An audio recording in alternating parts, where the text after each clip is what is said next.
नमस्कार। चलिए आज बात करते हैं एक ऐसी चीज की जिसे हम हर रोज हर पल इस्तेमाल करते हैं, लेकिन शायद ही कभी सोचते हैं कि ये असल में काम कैसे करती है। जी हाँ, हम बात कर रहे हैं करंट इलेक्ट्रिसिटी की। तो तैयार हो जाइए इस रोजमर्रा के जादू के पीछे की सच्चाई जानने के लिए। और हम सीधे एक बहुत ही हैरान कर देने वाले सवाल से शुरू करते हैं।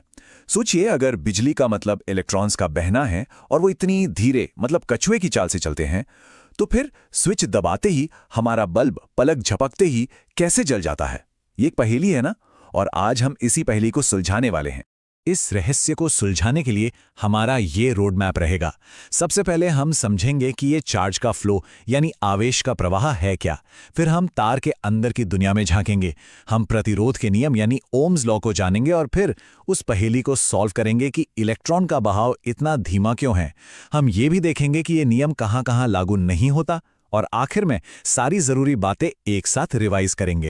ठीक है, तो चलिए शुरू करते हैं हमारे पहले पड़ाव से।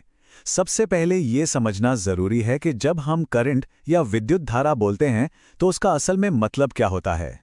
तो देखिए, बहुत ही आसान भाषा में इलेक्ट्रिक करंट का मतलब है कि किसी एक पॉइंट से एक सेकंड में कितना चार्ज गुजर रहा है। बस इसी को हम करंट कहते हैं और इसे हम नापते हैं एम्पियर्स में।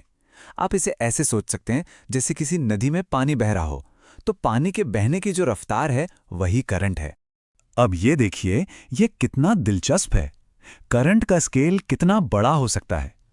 एक तरफ आसमान से जो बिजली गिरती है उसमें हजारों एम्पियर का करंट होता है, और दूसरी तरफ हमारे दिमाग और शरीर में जो नसें सिग्नल भेजती हैं उनमें भी करंट होता है, पर वो बस कुछ माइक्रो एम्पियर का होता है। सोचिए, जमीन आसमान का फर्क है। तो अब हमें ये तो पता चल गया है कि करंट क्या है, लेकिन सवाल ये है कि ये बहता कैसे है।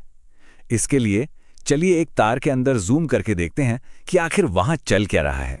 देखिए, किसी भी मेटल के तार में, जैसे तांबे में, लाखों करोड़ों आवारा इलेक्ट्रॉन्स होते हैं जो घूमने के लिए आजाद हैं।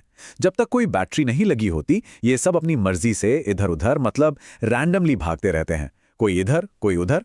लेकिन जैसे ही हम एक बैटरी लगाते हैं, एक इलेक्ट्रिक फील्ड बन जाती है जो इन सभी इलेक्ट्रॉन्स को कहती है, चलो सब एक लाइन में एक ही दिशा में चलो। और बस इसी अनुशासित बहाव को हम इलेक्ट्रिक करंट कहते हैं। अब ऐसा नहीं है कि ये बहाव हमेशा एक जैसा रहता है। इस बहाव को कंट्रोल करने के लिए एक बहुत ही जरूरी नियम है जिसे जीएस ओम ने खोजा था। ये नियम वोल्टेज, करंट और एक नई चीज जिसे हम कहते हैं प्रतिरोध या रेजिस्टेंस के बीच का रिश्ता बताता है। ओम का नियम बहुत ही सिंपल और एलिगेंट है। V = IR। इसका मतलब है कि आप जितना ज्यादा वोल्टेज लगाएंगे, मतलब इलेक्ट्रॉन्स को जितना जोर से धक्का देंगे, उतना ज्यादा करंट बहेगा। यहां पर R जो है वो है रेजिस्टेंस। ये वो चीज है जो करंट के रास्ते में रुकावट डालती है, बिल्कुल वैसे ही जैसे एक पतला पाइप पानी के बहाव को मुश्किल बना देता है। तो ये रुकावट, ये रेजिस्टेंस किन चीजों पर निर्भर करती है? सोचिए, ये बस 3 बातों पर टिकी है। पहला, तार की लंबाई। तार जितना लंबा होगा, रुकावट उतनी ज्यादा होगी। दूसरा, तार की मोटाई। तार जितना मोटा होगा, इलेक्ट्रॉन्स को बहने के लिए उतनी ज्यादा जगह मिलेगी, मतलब रुकावट कम होगी। और तीसरा, तार किस मटेरियल का बना है। बस ये फॉर्मूला R = ρL/A इसी सिंपल सी बात को बताता है। ठीक है, तो अब वापस आते हैं हमारी उस शुरुआती पहेली पर। अगर इलेक्ट्रॉन्स इतने धीरे धीरे खिसकते हैं तो करंट पलक झपकते ही कैसे पहुंच जाता है? जवाब इलेक्ट्रॉन्स की असल चाल को समझने में छिपा है। और ये स्लाइड, वाह, ये बहुत अच्छे से दिखाती है कि असल में हो क्या रहा है। देखिए, एक इलेक्ट्रॉन कभी भी सीधी लाइन में नहीं चलता। वो तो बेचारा अंदर मौजूद आटम से टकराता हुआ जिग-जैग तरीके से चलता है। इलेक्ट्रिक फील्ड बस उसे एक दिशा में हल्का सा धक्का देती है, जिसे हम ड्रिफ्ट कहते हैं। वो बस थोड़ा सा आगे खिसकता है। और ये खिसकने की रफ्तार कितनी होती है, आप सुनकर चौंक जाएंगे। एक नॉर्मल तांबे के तार में ये एवरेज स्पीड होती है सिर्फ 1.1 मिलीमीटर प्रति सेकंड। जी हां, एक सेकंड में सिर्फ 1 मिलीमीटर। ये तो मतलब बहुत ही ज्यादा धीमा है। तो ये रहा पहेली का हल। और ये सच में कमाल है। देखिए, जब आप स्विच ऑन करते हैं तो ऐसा नहीं होता कि एक इलेक्ट्रॉन बैटरी से निकलकर बल्ब तक दौड़ता है। नहीं, असल में होता यह है कि स्विच ऑन करते ही इलेक्ट्रिक फील्ड का सिग्नल, जो लगभग लाइट की स्पीड से चलता है, पूरे तार में एक साथ फैल जाता है। और वो तार में पहले से मौजूद सभी इलेक्ट्रॉन उसको एक साथ चलने का ऑर्डर देता है। ये ठीक वैसा ही है जैसे पानी से भरा एक लंबा पाइप हो, आप एक तरफ से धक्का मारते हैं और दूसरी तरफ से पानी तुरंत बाहर आ जाता है। हमने ओम के नियम को तो अच्छे से समझ लिया, लेकिन ये जानना भी जरूरी है कि ये कोई पत्थर की लकीर नहीं है। मतलब ये नियम हर जगह हर मटेरियल पर लागू नहीं होता। कुछ डिवाइस होते हैं जैसे सेमीकंडक्टर्स, जिनसे आपके फ़ोन और कंप्यूटर के चिप्स बनते हैं।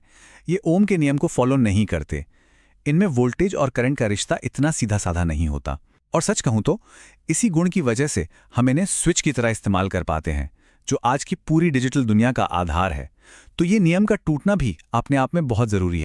तो चलिए फटाफट से एक क्विक रिकैप करते हैं उन सभी जरूरी बातों का जो हमने आज सीखी हैं, ताकि आपके दिमाग में एकदम पक्की हो जाएं। तो याद रखने वाली सबसे ज़रूरी बातें ये हैं। करंट का मतलब है चार्ज के बहने की रफ्तार। ज़्यादातर मेटल्स में ये बहाव ओम के नियम यानी V=IR से कंट्रोल होता है। हमने ये भी जाना कि इलेक्ट्रॉन असल में बहुत धीरे कछुए की चाल से चलते हैं। तो फिर लाइट तुरंत कैसे जलती है? क्योंकि असली हीरो इलेक्ट्रॉन नहीं, बल्कि वो इलेक्ट्रिक फील्ड है जो लाइट की स्पीड से दौड़ती है और सबको एक साथ धक्का देती है। वीडियो को यहाँ तक देखने के लिए दिल से धन्यवाद। अगर आप चाहते हैं कि आपके बोर्ड एग्जाम्स की तैयारी बिना किसी टेंशन के हो, तो AI वाले भैया के साथ जुड़े रहिए। हमारा वादा है कि हम आपका पूरा सिलेबस टाइम से पहले खत्म करवाएंगे, और वो भी बेस्ट क्वालिटी के साथ। तो देर किस बात की, अभी सब्सक्राइब का बटन दबाएं और अपनी स्मार्ट स्टडी शुरू करें। मिलते हैं अगली वीडियो में, तब तक के लिए रट्टा नहीं समझते रहिए। जय हिंद।